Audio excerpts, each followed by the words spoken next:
Bom dia, vamos começar então, 10h05, 10h06 virando agora. Vamos dar início e tentar manter sempre esse horário para a gente conseguir aproveitar melhor o tempo, tá? Então, curva as cabeças, vamos orar. Pai, nós te agradecemos por mais um sábado, por mais um dia. Te agradeço pela vida de cada um que aqui chegou. Te agradeço pela vida daqueles que talvez ainda estejam a caminho. Pai, te agradeço pela vida daqueles que ainda chegarão até nós. Senhor, eu quero te louvar pela vida, te louvar, Senhor, pela saúde, te louvar pelo fôlego de vida, te louvar pelo teu cuidado, pela tua misericórdia que se renovou, Senhor, sobre as nossas vidas nessa manhã.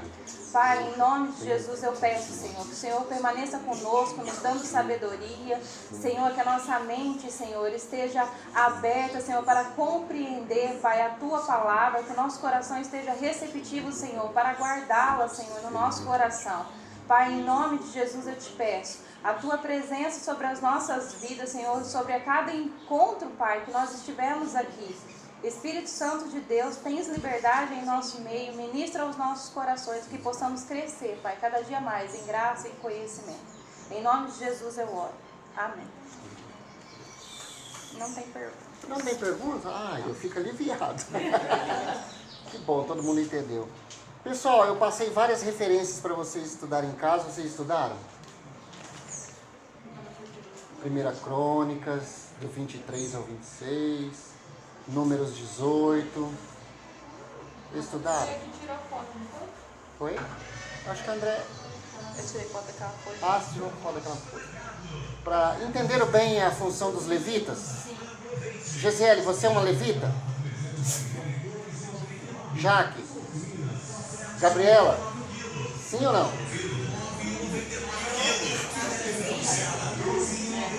É óbvio, né, pessoal? Todos os que trabalham... Eu estava até com uma dúvida, né, Pablo, sobre a tribo, né? É. Pablo é muito dedicado. Ai, Pablo. Pode falar, Pablo. Não, eu tinha perguntado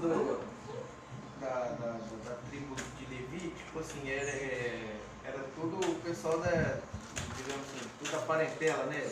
Toda a tribo, tudo que das descendências de Levi, toda ela foi separada por Deus para trabalhar no templo. No templo, no tabernáculo, ficar a serviço das coisas de Deus. Toda a tribo, tá? Toda a descendência de Levi. Não tinha exceção não, tá bom?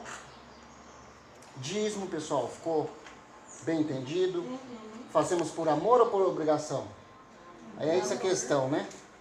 Eis a questão. Acho que a gente trouxe todos os princípios da essência do dízimo, né? Tá bom? Bom, gostei muito que a Gisele se preocupou em perguntar de que nós iríamos estudar, né? Isso é muito bom. É muito bom saber que vocês estão bem interessados.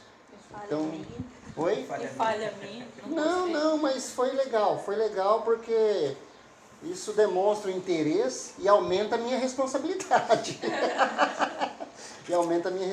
Muito bom que vocês fizeram, né? Tô vendo todo mundo com as suas anotações.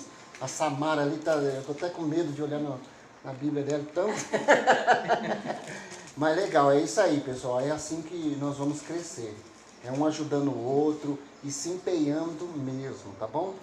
Bom, ficou de nós dar sequência no capítulo 15, né? Nós vimos que Deus agora ele começa a trabalhar com Abraão, né? A experiência, a primeira fome que teve na terra dele, ele correu para o Egito, não era a permissão de Deus, não era da vontade de Deus ele ir para o Egito, ele vai, todo aquele problema, né? Aquele desconforto que ele cria ali, mentiu, teve que voltar, né? E quase que deportado, não, vai embora daqui, nós não queremos você aqui não, né?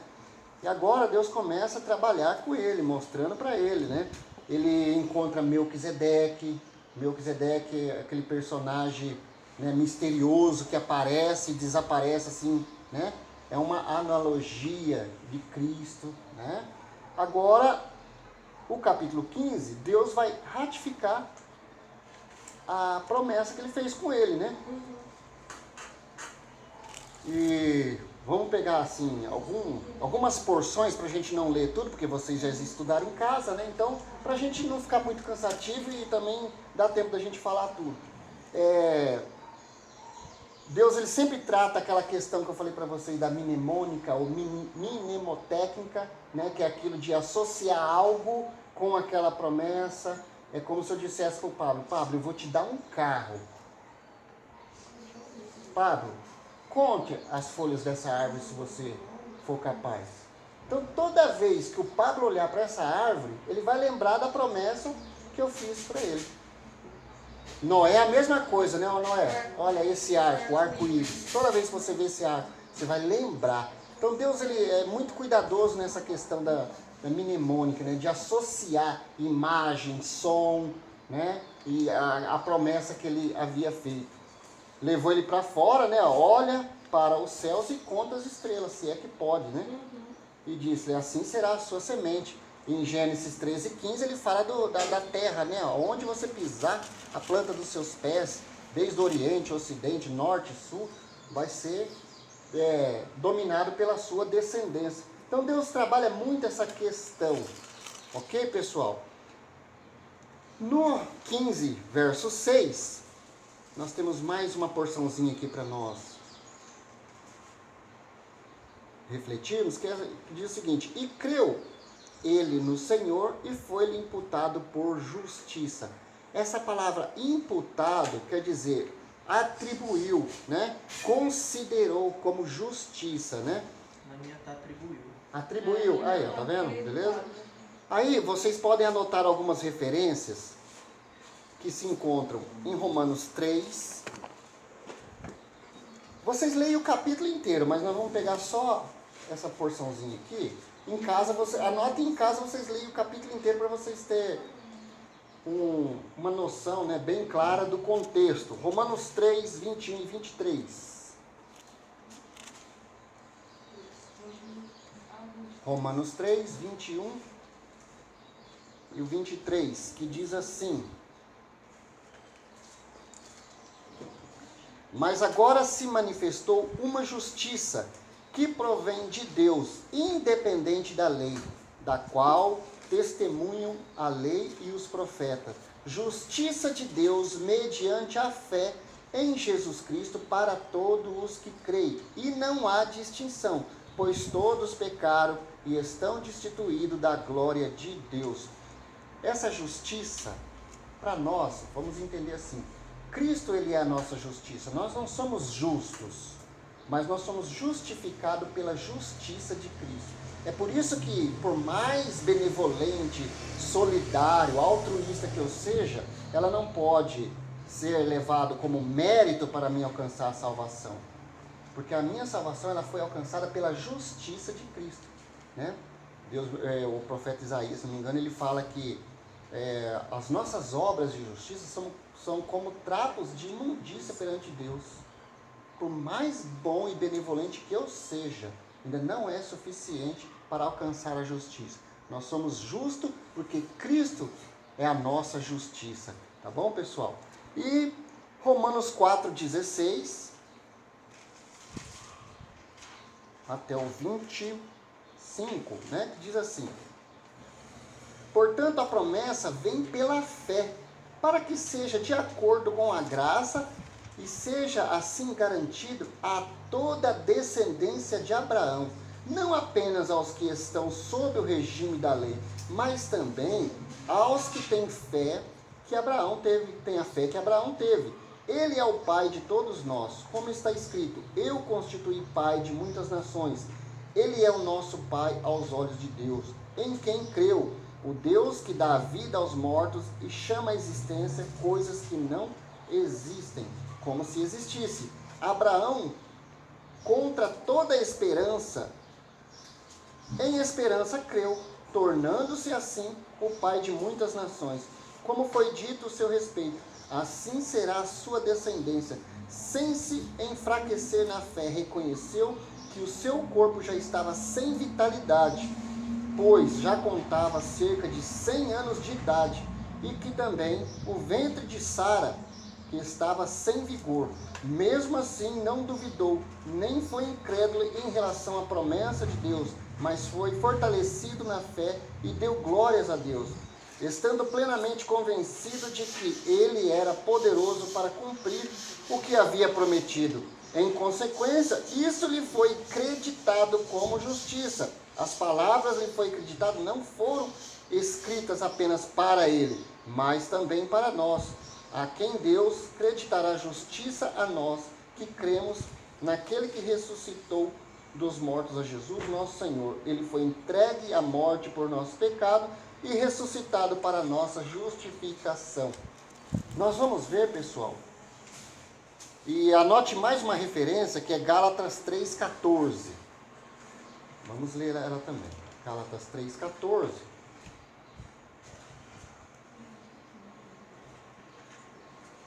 3,14, que diz assim: isso para que em Cristo Jesus a bênção de Abraão chegasse também aos gentios, para que recebêssemos a promessa do Espírito mediante a fé.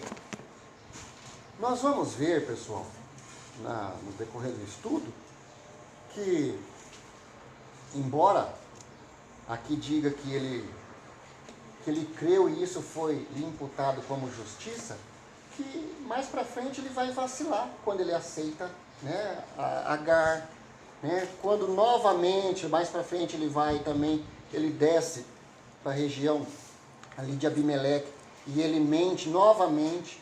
Mas para que a Bíblia faz questão de registrar isso? Embora ele é tido como o pai da fé, a Bíblia deixa registrado que ele também era ser humano, era homem, sujeito a falhas, erro, sujeito a titubear, como nós, tá?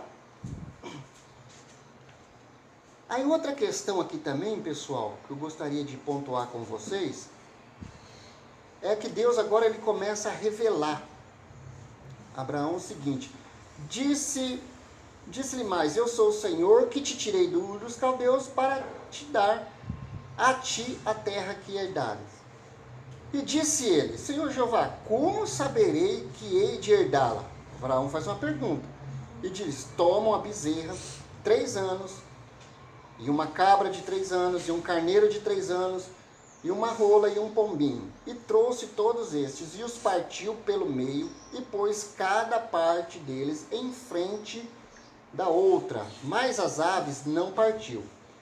E as aves desciam sobre os cadáveres, Abraão, porém, as enxotava. E pondo-se o sol, um sono profundo caiu sobre Abraão, e eis que um grande espanto e grande escuridão caíram sobre ele. Então disse Abraão, saibas, de certo que peregrina será a tua semente em terra que não é sua, e servi-los-á e afligi-larão 400 anos. Mas também eu julgarei a gente, a qual servirão, e depois sairão com grande fazenda.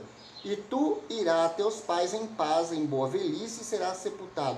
Esta é a 4ª geração, tornará para cá, porque a medida da injustiça dos amorreus ainda não está cheia. Os amorreus eram aquele pessoal que havia 7 cidades em volta de Canaã, é aquele pessoal que habitava ali naquela região, e Deus estava dando oportunidade para eles se arrependerem. E aí Deus diz aqui, ó, que a medida da injustiça deles ainda não estava cheia. E Deus fez um pacto com Abraão. Vamos dar uma paradinha aqui. Perceba que Deus, mais uma vez, porque Abraão faz uma pergunta, mas como é que eu vou saber? Qual é o sinal? Como que eu vou saber que eu vou herdar essa terra? Aí Deus, ó, vem aqui. Monta um altar, traz alguns animais, mais uma vez, para frisar aquela promessa.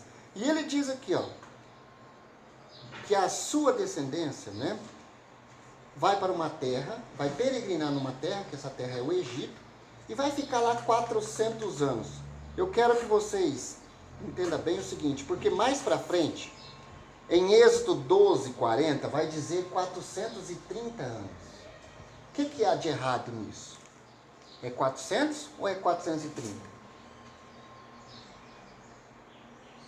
A questão aqui, pessoal, é a seguinte.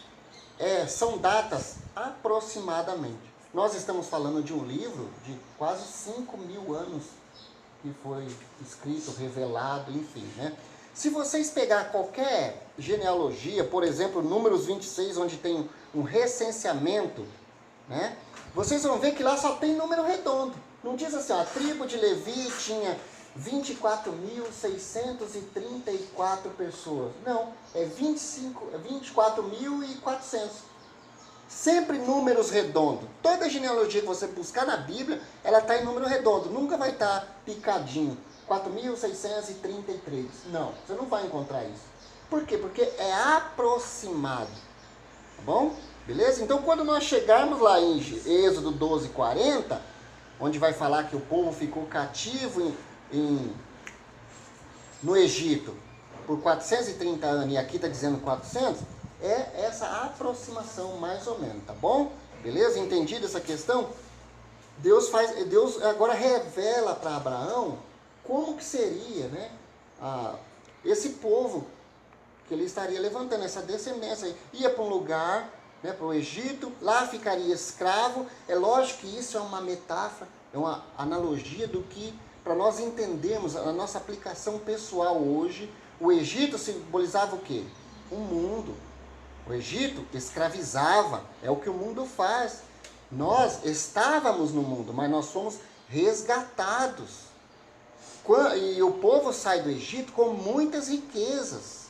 Qual que é a nossa maior riqueza? Que é a nossa esperança. Qual que é? Consegue entender? Beleza, pessoal? Porque o quê? A medida da injustiça. Olha o mundo hoje. O mundo hoje é justo? A medida da sua injustiça já chegou ao fim? Ainda não. Isso vai se completar quando nós começarmos a ver os sinais do Apocalipse. Nós já estamos, né? Tudo já indica os sinais do Apocalipse, né? Mas ainda vai chegar uma hora que essa medida vai encher a taça. E é aonde Deus vai falar, não, agora chega. Onde vai ser subjugado este mundo, né? Com a volta de Cristo, tudo. Então, isso aqui é uma analogia para a gente entender como, né, vai se comportar as fases do mundo, né? É chamado de... Oi? Aves de rapina.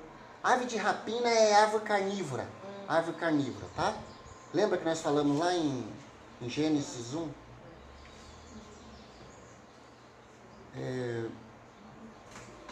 E sucedeu que, agora ó, Deus faz o quê? Um pacto com Abraão. E sucedeu que ao pôr do sol houve escuridão, e eis um forno de fumaça e uma tocha de fogo que passou por aquelas metades. Naquele mesmo dia fez o Senhor um concerto com Abraão, dizendo, a tua semente tenho dado essa terra, desde o rio do Egito até o grande rio Eufrates.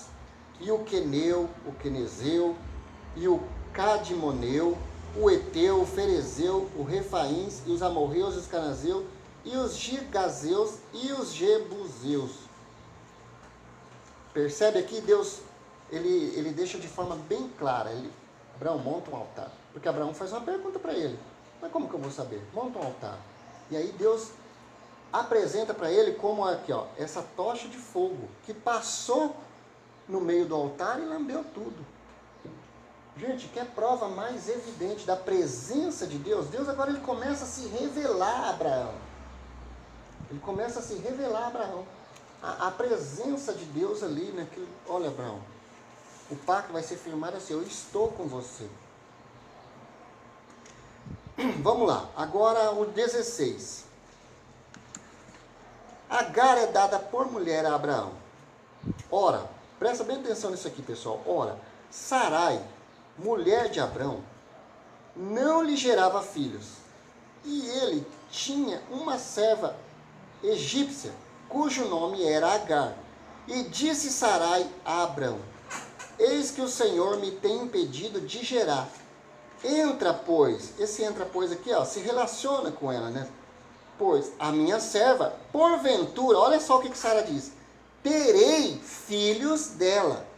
Ora, o filho é dela ou é de Agar? Né? E ouviu Abraão a voz de Sarai. Isso aqui, pessoal, fazia parte da cultura daquela época. Quando uma mulher não podia dar filho, as suas servas era dado ao seu marido para que ele pudesse gerar filho com elas. Isso era cultura. Isso era cultura. A mulher que não gerava filho naquela época, ela era vista como uma mulher amaldiçoada. Porque filho sempre estava relacionado à bênção, né? Você pode ver que era muitos filhos, Gideão mesmo, teve 80. Era tipo assim, era tipo uma questão de status, né? Quanto mais filho... Aquela questão lá de crescer e multiplicar, de que forma se a mulher que ele casou era estéril, né? Se Deus diz que olha, eu estou abençoando vocês, viu Deus que tudo que fez era muito bom, estou abençoando, crescei, multiplicai, frutificai. E agora a própria mulher dele não pode dar filho. Aquilo era visto como uma maldição. Mas será que às vezes também não era o homem? Não nesse caso específico, às vezes também o homem tinha... Sim, claro, né? Naquele tempo não tinha como saber. exames, né, como nós temos hoje para saber o problema de infertilidade está em quem, né? Se é no homem ou se é na mulher. Mas a questão é que Sara mesmo ela propõe, ó, tem um relacionamento com a minha serva para que ela gere um filho para mim. Exatamente. E aí, ó, assim tomou Sarai, mulher de Abrão, a Agar, egípcia, sua serva, e deu-lhe por mulher, e Abraão, seu marido, ao fim de 10 anos que Abrão habitara na terra de Canaã. E ele conheceu, né, se relacionou com Agar, e ela concebeu. Aí aqui entra uma questão, pessoal, olha. E vendo ela que conceberam, foi sua senhora desprezada aos seus olhos. Agar aqui, ela entra numa treta, pessoal, que, olha, difícil aqui o negócio, viu? Então disse Sarai a Abrão, meu agravo seja sobre ti.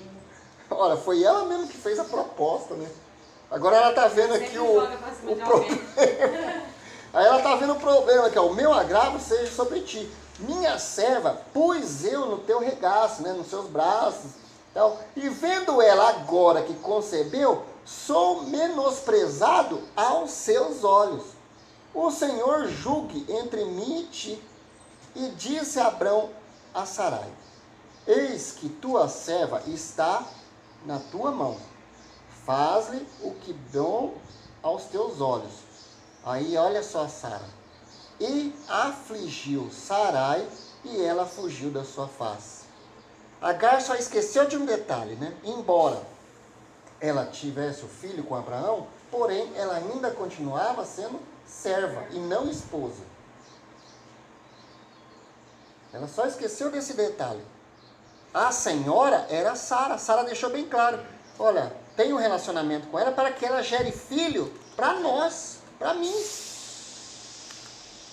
Agar esqueceu do lugar dela como simplesmente que uma barriguinha de aluguel. E aí, ó, Sara, olha, e afligiu-a Sarai e ela fugiu da sua face. E o anjo do Senhor a achou junto a uma fonte de água no deserto. Porque Agar agora ela foge, né? E disse Agar, serva de Sarai, de onde vens e para onde vais? O anjo perguntando para ela. E ela disse, venho fugida da face de Sarai, minha senhora. Então lhe disse o anjo do Senhor, torna-te para sua senhora e humilha-te debaixo de suas mãos. Disse-lhe mais o anjo do Senhor, multiplicarei soberanamente, sobremaneira, a sua semente, que não será contada, por numerosa que será.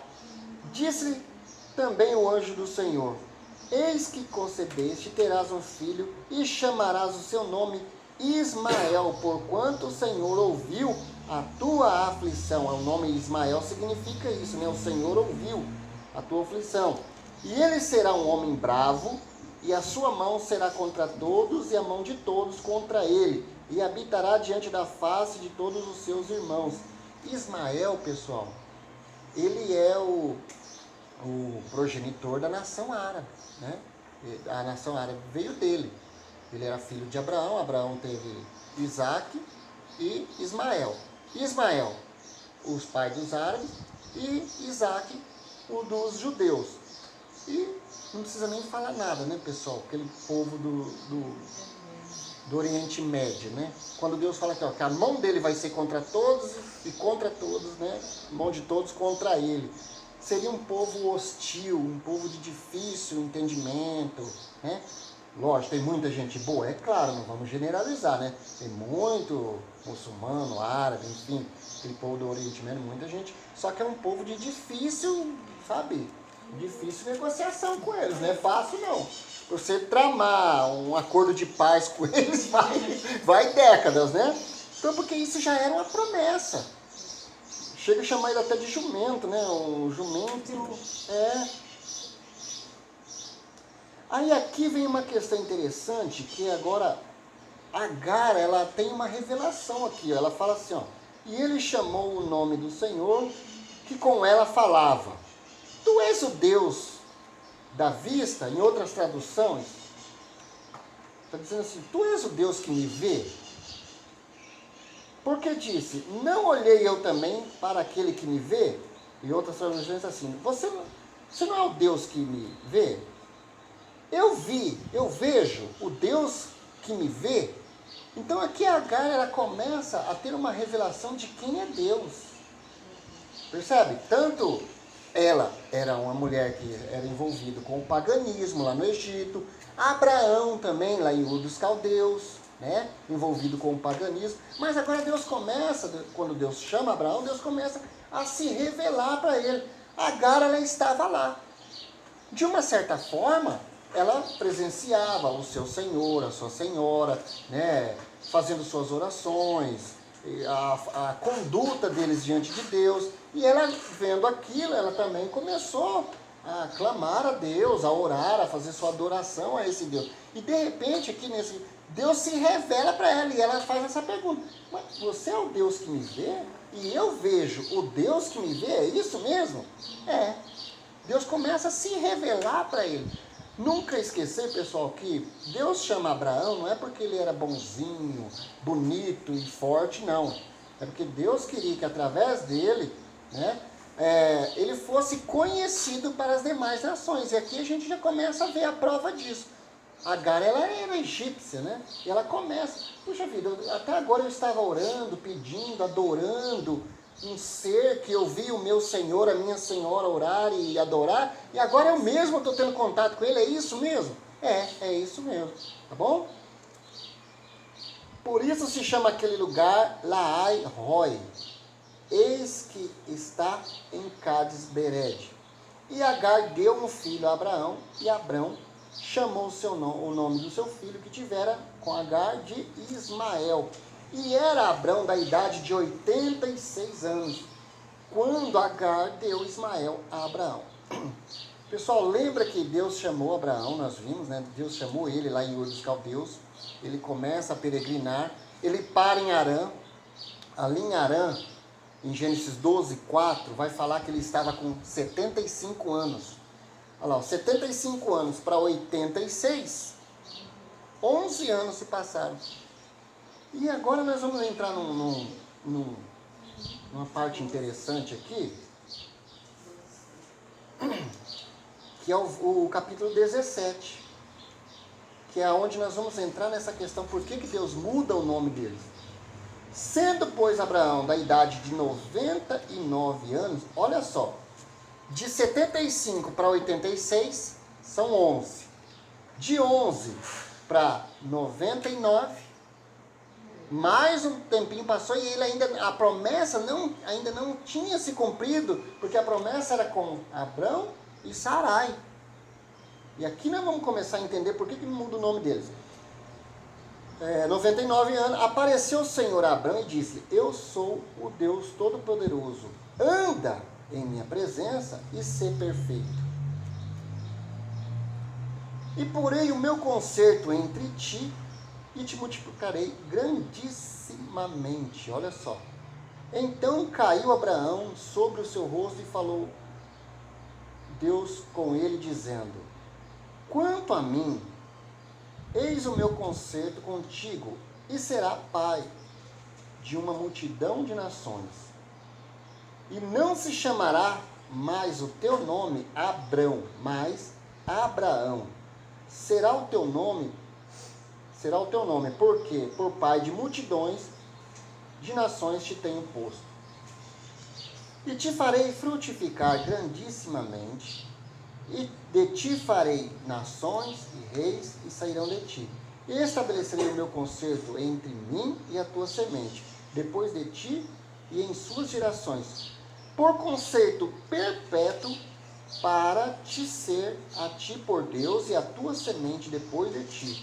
E te darei a ti e a tua semente depois de ti a terra de tuas peregrinações, toda a terra de Canaã em perpétua possessão, e ser-lhes-ei o seu Deus. Aqui Deus já muda o nome de Abraão. E disse mais Deus a Abraão: tu, porém, guardarás o meu concerto, tu e a tua semente, depois de ti, nas tuas gerações.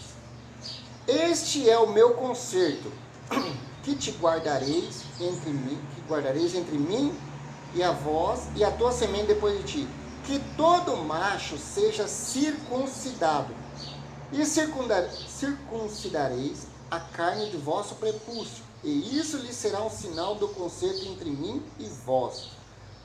O filho de 8 dias, pois, será circuncidado, todo macho nas vossas gerações, e nascido na casa, e comprado por dinheiro, e qualquer estrangeiro que não for da tua semente. Com efeito, será circuncidado nascido em sua casa e comprado por dinheiro, e estará o meu concerto na vossa carne por concerto perpétuo.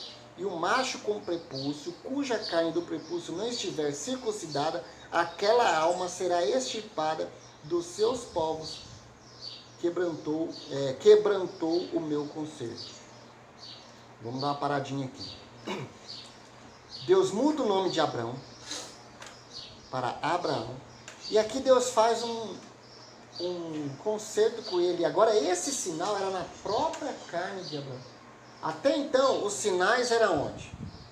Através de um altar, olha para as estrelas, olha a terra, mas agora esse sinal aqui, esse concerto é na própria carne de Abraão. Todos vocês sabem o que é a circuncisão? Não sabe, Samara? Circuncisão. Circuncisão é o seguinte, pessoal, é no órgão genital masculino. No pênis tem a glande e uma pele que cobre essa glande. É a famosa fimose. Esse conceito que Deus faz com Abraão é exatamente tirar aquela pele que encobre a glande do pênis.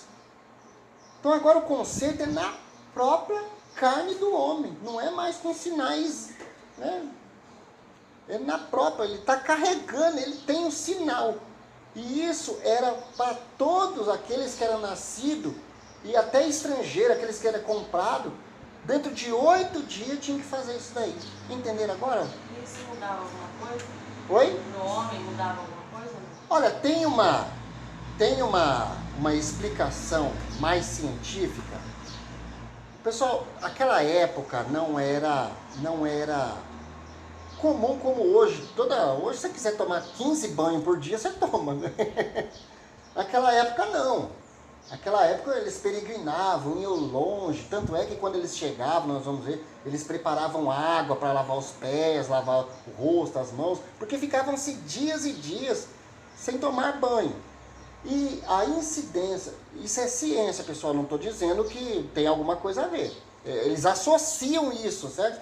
A incidência de câncer de pênis era muito grande por causa disso, tá? Essa falta de higiene. Tem alguma semelhança, mas não estou dizendo que é isso, tá? Isso é a ciência que tenta associar com esse sinal, beleza? Entendido agora, Samara, o que é a circuncisão? Tá? É um próprio sinal no corpo do homem. Deixa eu falar aqui, só enriquecendo Opa. essa ideia sua. Eu estava vendo uma reportagem que diz que, eu não me lembro a cidade do norte do Pará, e diz que lá estava tendo muitos homens com problema, com doença no pênis, pelo fato da parte de higiene. porque teria que tirar essa pele, né, o prepúcio, para poder higienizar. E como eles tinham, no caso a fimose, eles não conseguem tirar, né, essa pele para poder fazer higienização. E é tanto que hoje existe até cirurgia, né? Ou até quando a criança é pequena hoje, o menino, então se leva no hospital, a obstetra, né? Fala que coisa da criança, Não, né? Pediatra. Pediatra, ela faz o movimento, fala para as mães fazerem, quando tem início da fimose, porque novinho é mais fácil, né? Para ele romper essa pele aí. E você vê, no século XX nós estamos tendo um problema sério, né, aqui no nosso próprio país. Né? Então, só para enriquecer mais essa parte né, da ciência aí, Sim. que é importante para o homem. As mães de menino aí, a Andréia, você é só menina, né? Só outra coisa interessante que eu tinha visto também sobre isso, foi um estudo que fala aqui que o cuidado de Deus, nesse versículo 12, fala a questão que ele fala que com 8 dias, né, tinha que circuncidar a criança. Aí estava falando nesse estudo que 8 dias é o pico, eu comentei, é o pico de vitamina D no organismo da criança, que é a vitamina da coagulação. Então, e eles na época nem sabiam disso de vitamina nem nada, mas eu já sabia. Né? Ai, boa. Era algo interessante. Não, você vê como tem a associação, né? Tem um pessoal que aí foi nessa época que teve uma guerra, né, que eles têm febre, né, depois que eles fazem essa circuncisão, eles têm febre, eles ficam por uns dias meio inválidos, sem força, e eles foram exterminados, né, Foi Simeão e mais um. Foi quando o príncipe de Siquém, ele teve uma relação sexual com Diná. E aí os irmãos ficaram revoltados, porque, gente, não é que nem hoje, né? Já sai ficando com todo mundo e já vai pro motel e tudo. Aquela época, se fizesse isso, você tirou a pureza da garota, né? E aí os irmãos se revoltaram e eles fizeram um pacto com os príncipes de Siquém, ó. Já que vocês vão fazer um pacto entre nós e vocês, tal, vocês vão se circuncidar. Só que essa circuncisão com uma pessoa adulta, ela demora para cicatrizar. E aí eles aproveitou que eles estavam com febre, debilitados, e foi lá e matou todos eles. Aí Jacó até profere uma maldição, ó, a espada de vocês, que é isso? Nós firmamos um acordo, tudo, e vocês vai lá e quebram com vingança, tá? Existem etnias, pessoal, até da África, que usa essa questão da circuncisão até em mulher. Eles cortam o clitóris da mulher para ela não ter prazer, do homem, sabe, mas não tem nada a ver isso daí, tá? Essa questão que nós trouxemos da ciência, até a Gesiele complementou, é uma associação com isso, tá? Com o que Deus fala aqui. Esse seria o pacto agora que o homem estaria carregando a sua própria pele. Beleza? Bem entendida essa questão da circuncisão. Tá, agora vamos aqui de Sara para nós entrar aqui no... Mas Deus considera isso como uma bênção deles, uma aliança? Tipo, eles têm que fazer isso para firmar aliança com Deus? Todo judeu, todo Até judeu. hoje? Até hoje. E eu acho que isso aí estendeu para nós também, né? Porque todo homem tem que passar por esse processo, ele tem que romper Mas não essa... por esse fim, Não né? por essa É, finalidade, né? Mas é questão até da ciência, da saúde, entendeu? E é complicado, ó. Obediência, Higiene. né? Obediência na época, né? Tanto que Moisés, quando volta para o Egito, né, no lugar dele tem que circuncidar os meninos dele. Os meninos, Porque isso prejudica em tudo, pessoal. A higiene, esse índice alto de câncer, de pênis.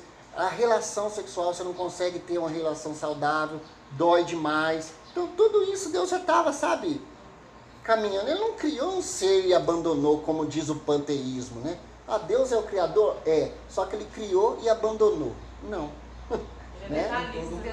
Todos os detalhes, né? Deus ele separa um povo e o plano dele era de prosperidade para esse povo em todas as questões, né? Então a gente pode ver isso, é um pacto que Deus faz, mas também um cuidado, porque Deus, eles não sabiam, né, que a falta de higiene poderia ocasionar, talvez eles não tenham esse conhecimento, mas Deus sabe, porque foi Deus que tinha criado o ser humano, né? Então Deus faz um pacto, mas também assim, como o intuito era essa vida próspera para eles, e isso acaba repercutindo de forma negativa na vida do homem. Então é como um cuidado, Deus faz um pacto, mas também com o intuito de cuidar daquele povo, né? E nos dias de hoje também não é diferente, né? O cuidado que Deus tem com a gente é nos mínimos detalhes. Você vê que a Lidiane frisou bem que era no 8º dia, porque tinha toda aquela, né? Então, tipo assim, e hoje é diferente? Não, a gente vê Deus cuidando da gente nos mínimos detalhes, né? Não, imagina, pessoal, esse mundo.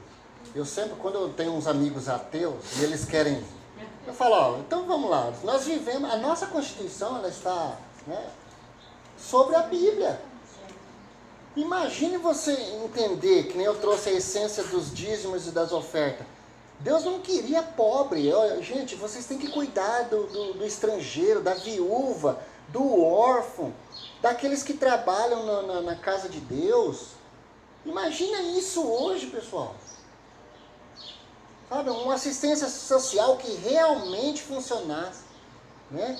O dinheiro realmente aplicado nas necessidades, tanto da igreja como do social, enfim. Meu, imagina isso. Foi igual a loteria que saiu agora no final do ano, teve até uma repórter que falou, né? Acho que o prêmio gerou em torno de 300 milhões. Ela falou, daria para dar 1 milhão a cada brasileiro. Somos 218 milhões, então daria 1 milhão para cada brasileiro. Pensa. Todo mundo ficaria bem. Era o plano de Deus. Era o plano de Deus. Olha, eu quero. Esse aqui é a proposta que eu tenho para vocês. Agora depende de vocês. Façam por amor. É aquilo que eu trouxe para vocês. Façam por amor. Sempre pensando no próximo. Jesus era assim. Trazia aqueles temas difíceis para ele. Nós devemos pagar imposto? Claro. Dê um imposto. Pague a César o que é de César. Porque ele está governando uma cidade, ele precisa desse imposto. Mas e a Deus? Também dá o que é de Deus. Ó, foi pego em adultério aí, ó. Vamos apedrejar? Mas não é melhor a gente oferecer o perdão para ela e tentar recuperá-la? Era essa a proposta.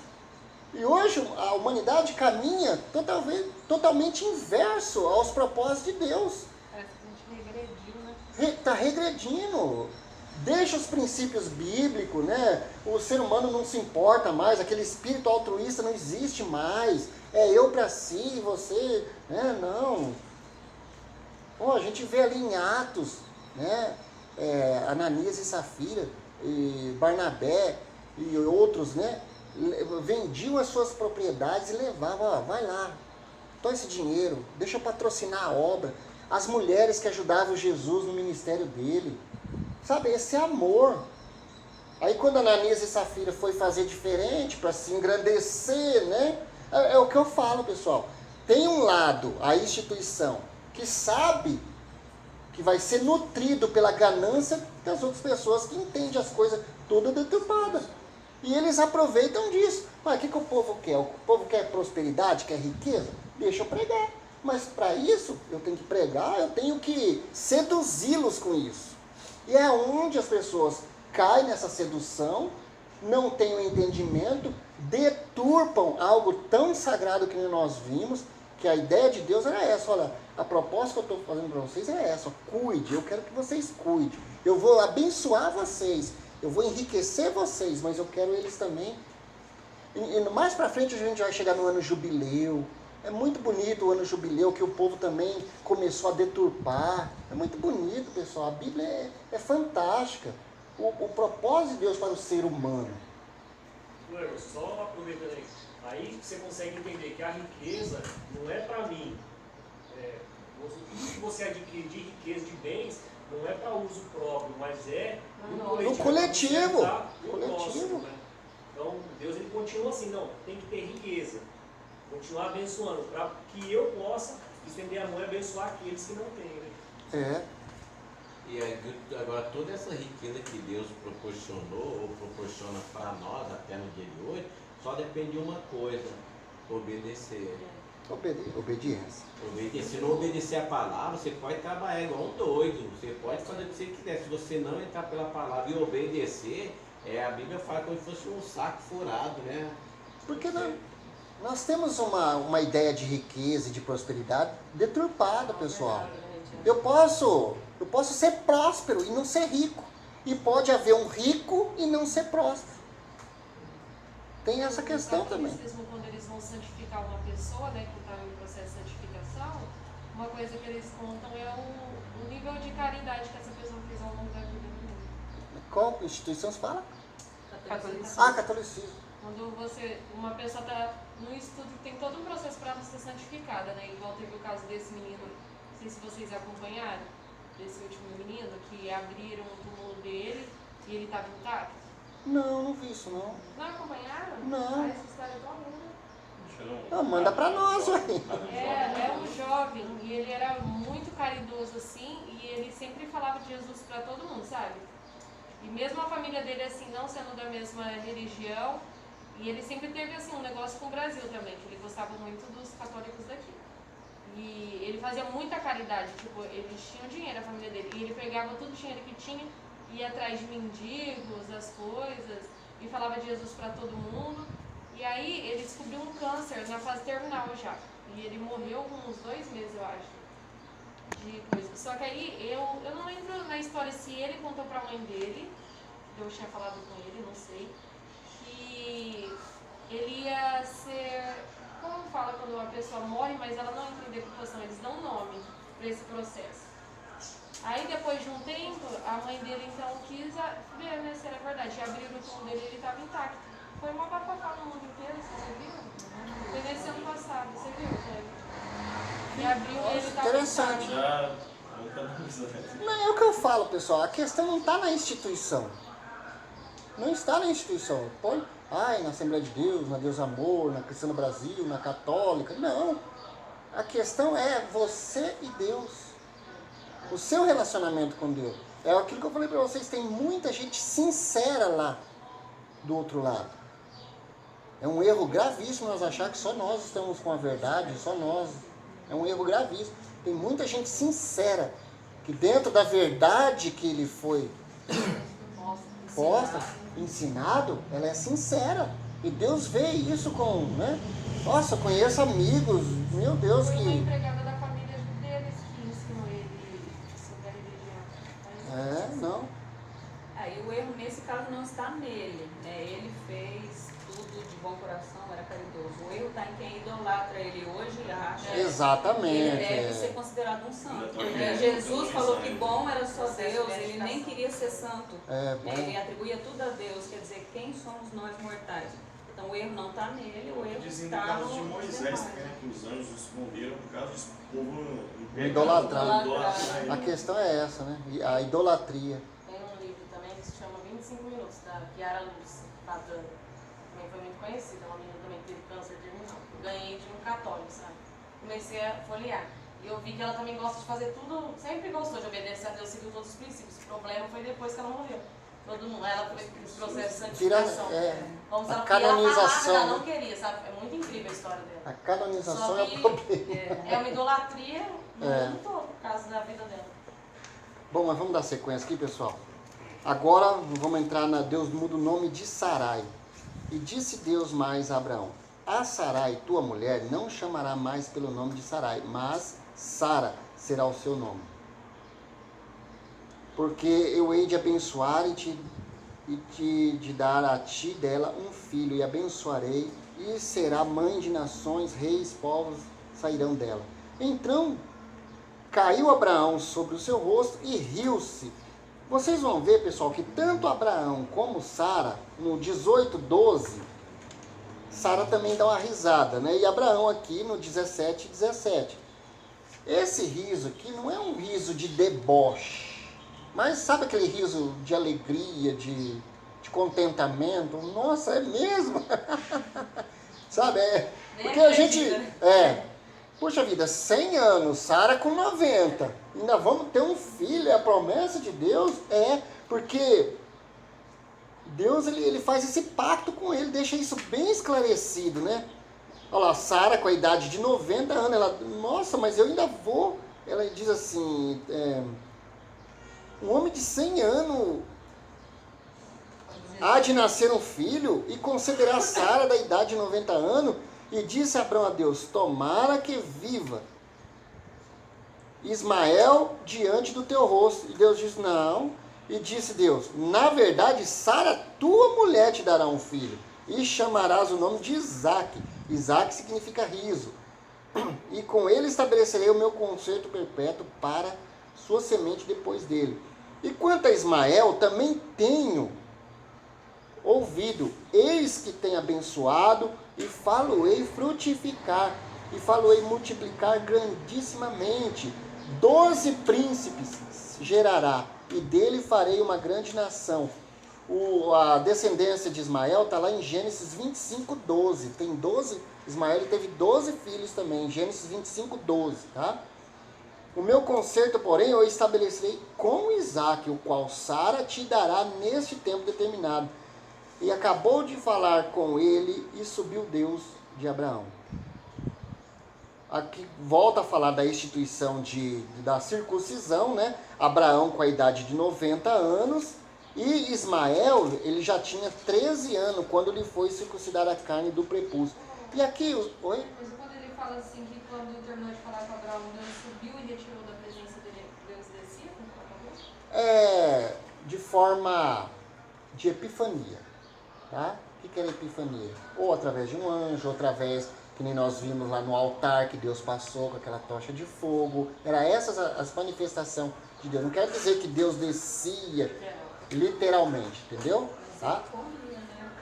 Comia, sentava na mesa com eles. Sim, os anjos é chamado de antropomorfia. Antropomorfia, quando seres celestes toma a forma de homens, tá? Seres humanos para se relacionar conosco, tá? Aqui tem um detalhe interessante que os judeus eles acreditam assim. Ismael ele foi circuncidado com 13 anos e Isaque do jeito que Deus falou, com os 8 anos de idade. Aí entra a questão científica que a Gisele trouxe para nós, né? E também que a criança com 8 anos ela não tem consciência. Já Ismael com 13 anos tinha. Então, os judeus acreditam que esse pacto com Isaque com 8 anos de idade, com 8 dias de idade, que quer dizer que a inconsciência, ele não tinha consciência do que estava acontecendo, desse pacto. Já Ismael não, ele tinha consciência, não, eu não vou fazer isso e tal, será que isso é verdade? Sabe, essas questões que os judeus levantam, tá? Foi circuncidado. Deixa eu entrar aqui no 18 para a gente vir aqui nos nomes. Agora aparece 3 anjos. Olha lá, a antropomorfia aqui, ó. Depois apareceu o Senhor dos Cavalhais em Maré, estando ele assentado à porta da tenda, quando tinha aquecido o dia, levantou seus olhos e eis que 3 varões estavam em pé junto a ele. E vendo-o, correu da porta da tenda ao seu encontro, inclinou-se à terra e disse: meu Senhor, se agora tem achado graça aos teus olhos, rogo-te que não passes de teu servo. Traga-se agora um pouco de água para lavar os vossos pés, aí, ó, tá vendo? Ó? E recostai-vos debaixo desta árvore. Descansa aí, eu vou trazer água para vocês lavar os pés, tudo. Ele podia falar: toma um banho, vai lá no banheiro tomar um banho, só que não era assim, naquela época não era assim, né?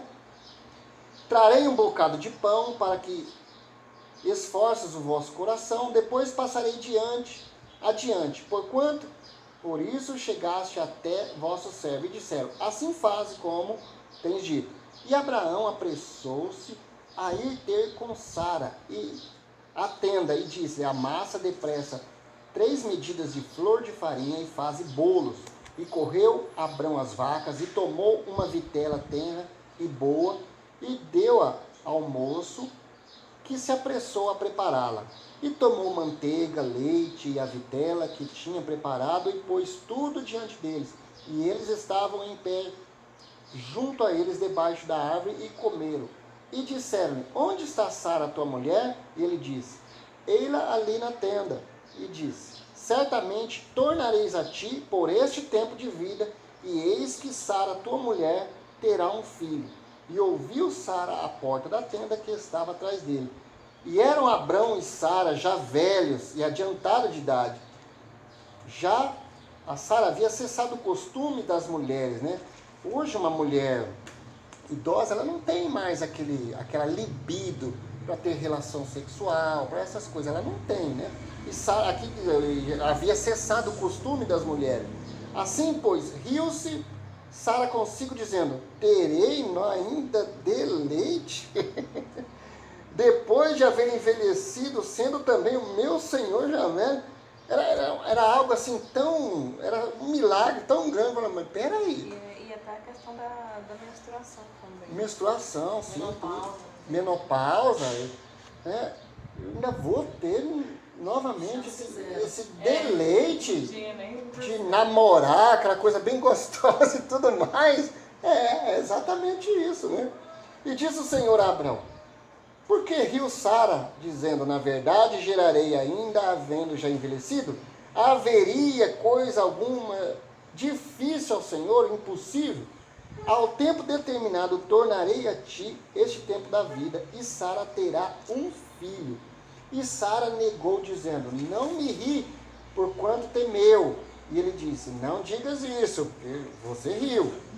E levantaram-se aqueles varões dali e olharam para a banda de Sodoma, e Abraão ia com eles, acompanhando-os. Aqui nós vamos entrar em outra parte, mas é para outro estudo do sábado que vem, ok? Então percebe, pessoal, Deus faz a promessa, institui a circuncisão, né? Muda o nome de Sara. Agora vamos a esse detalhe. O nome Sara, Sarai e Sara. Sarai significa dominante, governo, que vem da raiz da palavra sar, né? Governo, dominante, nobreza. Por isso que se associa com princesa, tá? Abrão quer dizer pai excelso. Ele era pai? E como é que alguém pode chamar pai excelso, pai elevado?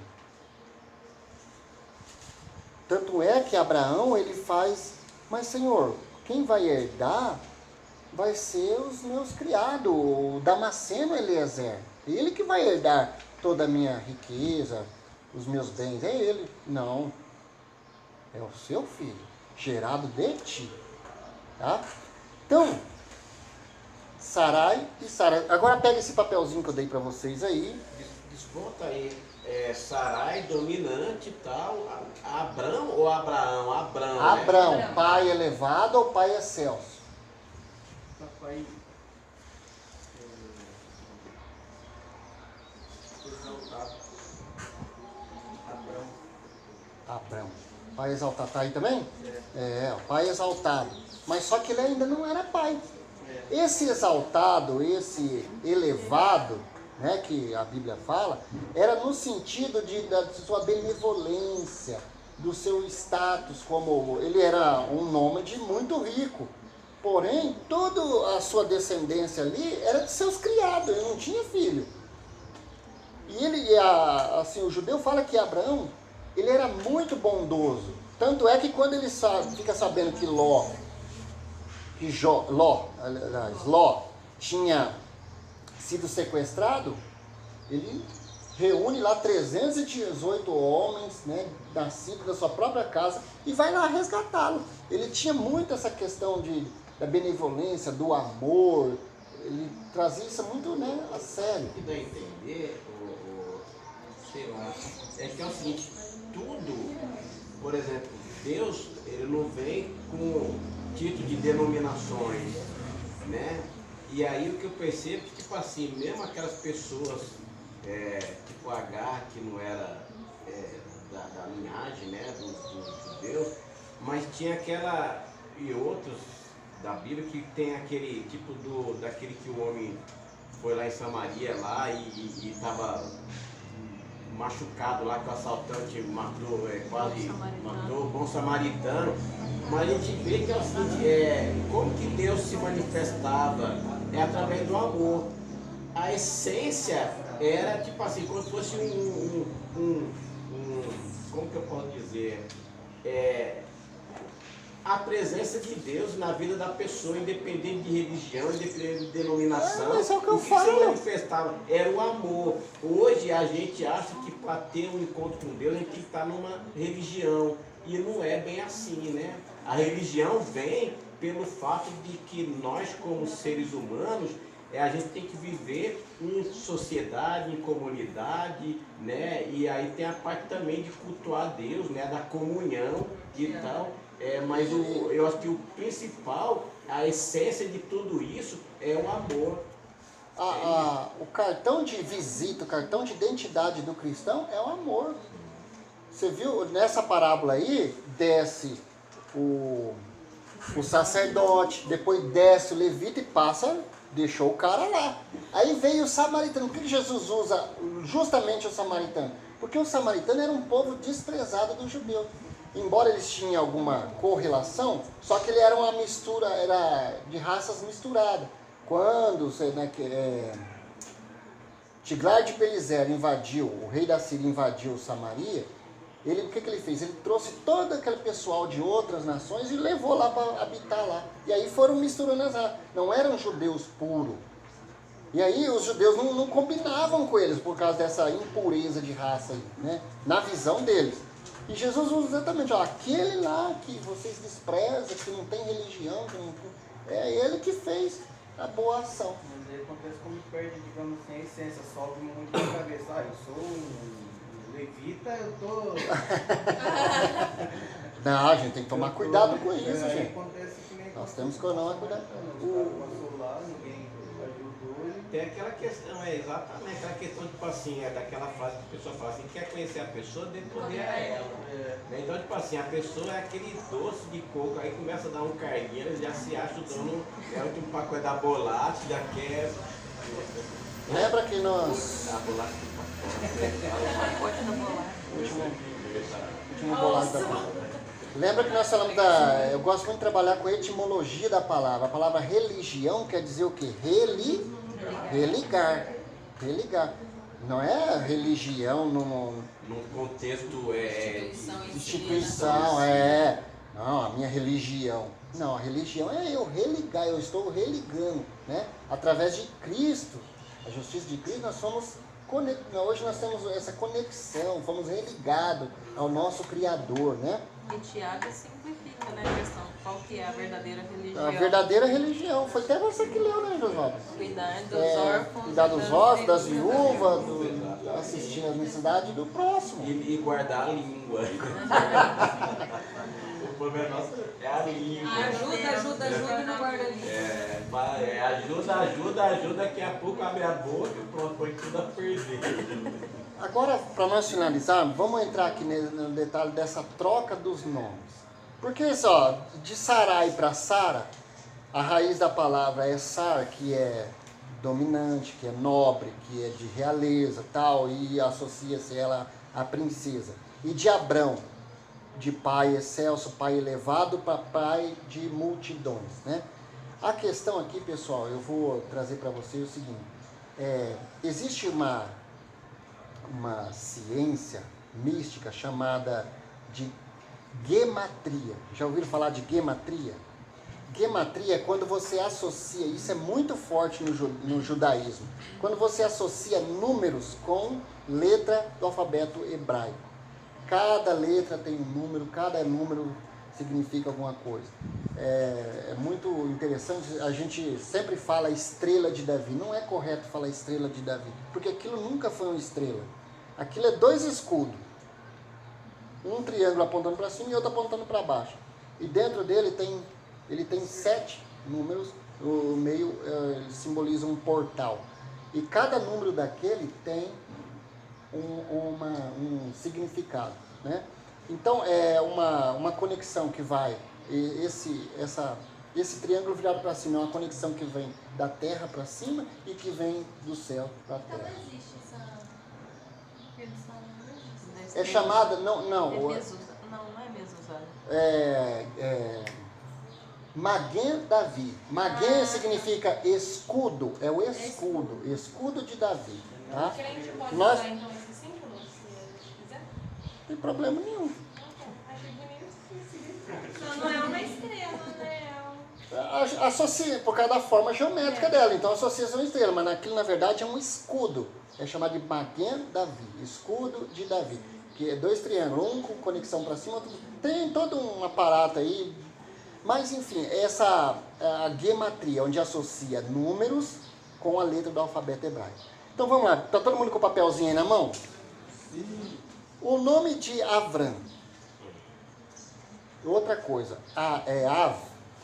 Av é pai, não é Abba, é Av. Av é pai.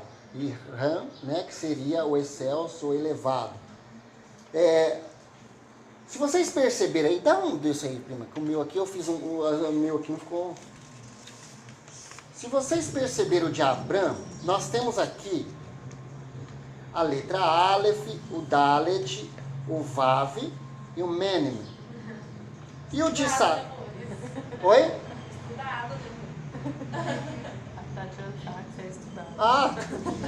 E o de Sarai, nós temos aí o Shin, o Shin, o Resh e o Yud.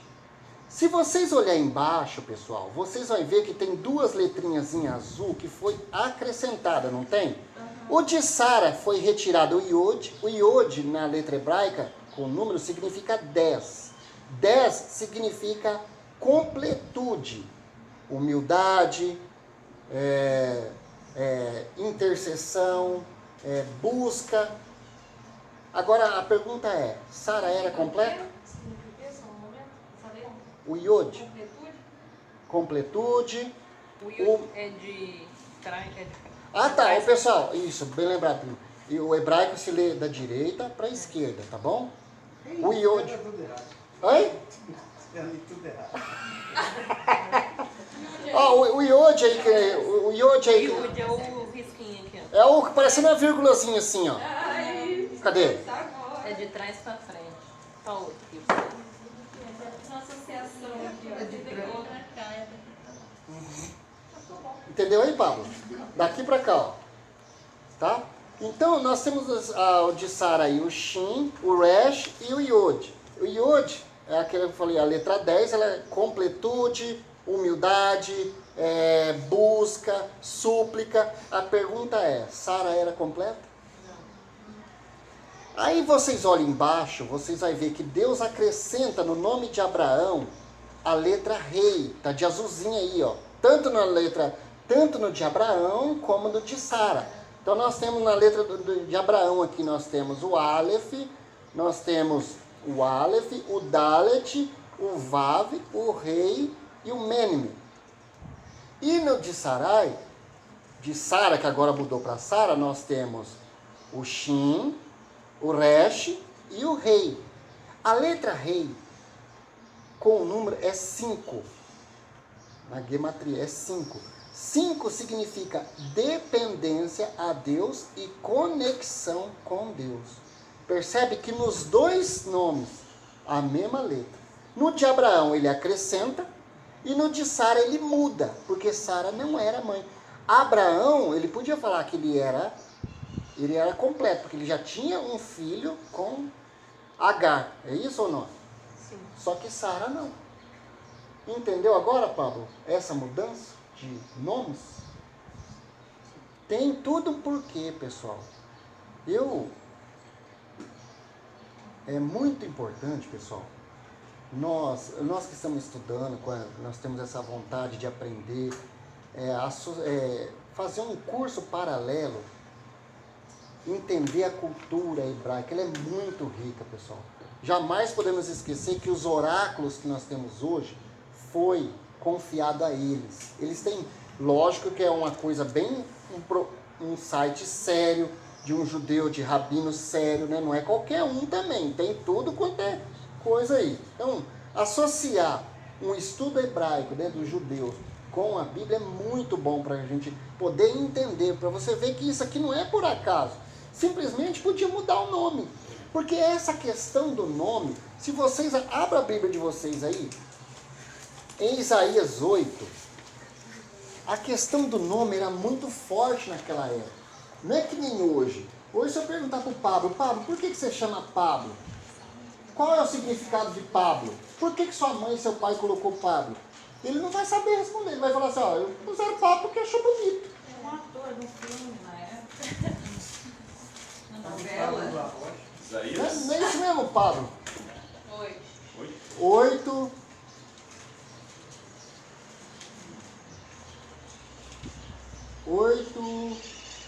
Verso. Ah, tá. Essa 8, o capítulo 8, nós vamos ler alguns versículos. Oi? Isaías 8. Olha só, pessoal, como era muito forte essa questão de nome. Mais pra frente a gente vai ver que Deus muda o nome de Jacó para Israel, tem um significado também, tá? Então olha só, o Senhor me disse, Isaías, né? O Senhor me disse, toma uma placa de bom tamanho e nela escreva de forma legível, Maher, Shalal, Hashbar, e chame o sacerdote Urias e Zacarias, filho de Geberequias, como testemunho de confiança. Então, deitei-me com a profetisa, e ela engravidou, e deu à luz a um filho. E o Senhor me disse, dê-lhe o nome de Maher Shalal Hashbal, pois antes que o menino saiba dizer papai ou mamãe, as riquezas de Damasco e os bens de Samaria serão levados pelo rei da Síria. Imagine você olhar para um menino com um nome desse, que antes que ele fale papai e mamãe, as riquezas de Síria, de Judá e de Damasco, né, da Síria e de Damasco seriam levados embora. Nós vamos ver isso também lá, o profeta Oséias, né? Deus fala para ele, vai se case com uma prostituta. Ele tem duas filhas, uma chama Oalida e outra Aolibá, que significava prostitutas, os seus seios são apalpados pelos seus amantes. Imagina se olhar para uma criança e o nome dela. Então, a questão do nome era muito importante naquela época, não é que nem hoje. O nome naquela época tinha um significado, uma importância. Por isso que agora Deus muda o nome de Abrão e de Sarai, Sarai para Abraão e Sara, e agora vocês viram, né, na questão dessa gematria, porque Sara não era completa. E as duas letras que são adicionadas ao nome deles é que significa, vocês precisam de ter uma dependência de Deus e uma conexão com Deus. Vocês têm que estar diante da vontade de Deus. Beleza, Paulo? Entendido agora? Já dá para dormir tranquilo, Paulo? Beleza, primo? Quer complementar mais alguma coisa? Só falar uma coisa aqui que é importante também, não é recente, tá? É um livro que já foi editado mais ou menos na década de 80, não, de 70 para 80, que chama O Significado dos Nomes. Cara, é impressionante. E seria bom que a maioria das pessoas não tem acesso, né, não conhece. Mas era bom, tipo assim, quando se tem um filho e vai pôr o nome, era legal buscar o significado do nome, né? É o que antiga hoje não, põe o nome porque, poxa, é bonito. A mesma coisa, né? Eu ponho o nome do meu filho de Lúcifer, todo mundo, nossa, você tá louco? Oh, mas vai, anjo de luz, veio. Né? Beleza, pessoal? Entendido até aqui? Aí o próximo nós vamos entrar numa parte interessante, que é o 18, 17. Eu acho que nós podemos estudar até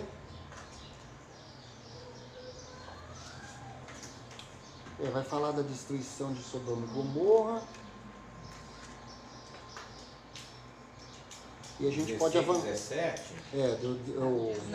18, 17, onde nós paramos, né?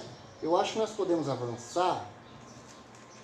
Como eu percebi que vocês estão bem interessados eu acho que nós podemos avançar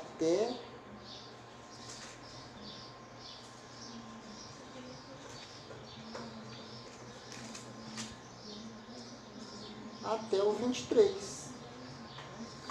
Quem nós vamos ver? Ao 23? Até o 23? Podemos ir? Não...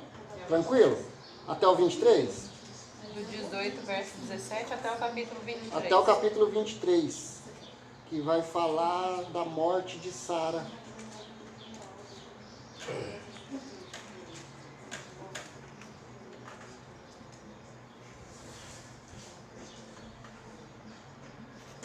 Beleza, então, pessoal?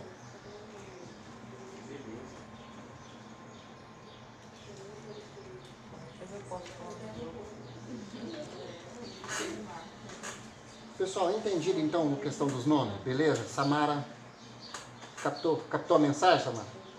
Beleza. Ela vai procurar agora qual é o significado do nome dela. Ah, mas tem mesmo. Então, Vai conseguir nada, legal, melhor chefe, né? 11h10, né? 11h20. Vamos orar, pessoal, agradecer. Senhor, meu Deus e Pai, nós agradecemos por essa oportunidade que o Senhor nos concede de nos reunirmos para estudar a Tua Palavra. Senhor, que não sejamos apenas ouvintes, mas praticantes, Senhor. E que o Teu Espírito Santo possa nos moldar a modelo de varão perfeito diante da Tua presença. Que nós possamos, Senhor, ver essa palavra como um símbolo de vida, para que possamos, Senhor, glorificar o Teu nome em todos os aspectos. Que tudo seja para louvor e para a glória do Teu nome. Assim nós pedimos, agradecendo no nome de Jesus. Amém.